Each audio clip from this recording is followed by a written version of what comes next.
సనాతన ధర్మంలో ఎంతో మంది దేవతల కోసం ఎన్నో స్తోత్రాలు ఉన్నాయి.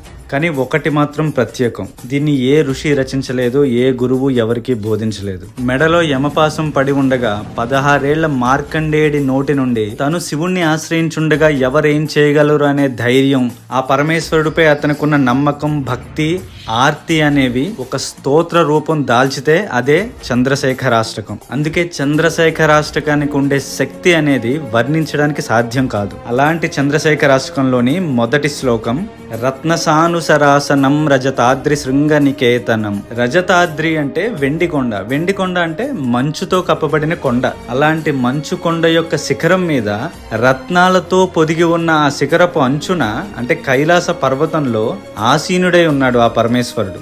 ఎలా ఆసీనుడై ఉన్నాడు అంటే సింజనీకృత పన్నగేశ్వరం అచ్యుతానల సాయకం. సింజనీకృత పన్నగేశ్వరం అంటే మణులతో కూడిన ఈ సృష్టిలోనే అత్యంత భయంకరమైన, అత్యంత శ్రేష్టమైన సర్పం ఏది అంటే వాసుకి. అలాంటి వాసుకిని ఆభరణంగా ధరించి ఉన్నట్ట. అచ్యుతానల సాయకం అంటే అచ్యుత అంటే శ్రీ మహావిష్ణువు. లోకాలను నడిపించే శ్రీ మహావిష్ణువును బాణంగా ధరించట, అగ్ని బాణంగా ధరించి ఏం చేశాడు అంటే క్షిప్రదగ్ధ పురత్రయం త్రిదశాలయైరభివందితం. త్రిపురాసురులు అనే 3 రాక్షసులను వాళ్ళ పురములతో సహా వాళ్ళ 3 ఒకే యాక్సిస్ లోకి వచ్చినప్పుడు ముందు మనం చెప్పుకున్న ఒకే ఒక్క బాణంతో 3ని కొట్టాడు. త్రిదశాలయైరభివందితం. ముల్లోకాల్లో ఉన్న దేవతలు, రాక్షసులు, మానవులు, పశుపక్షాదులు సమస్తం ఆయనకు నమస్కరించేవాడు. అలాంటి చంద్రశేఖరమాశ్రయేత్ మమ కింకరిష్యతి వయ్యమ.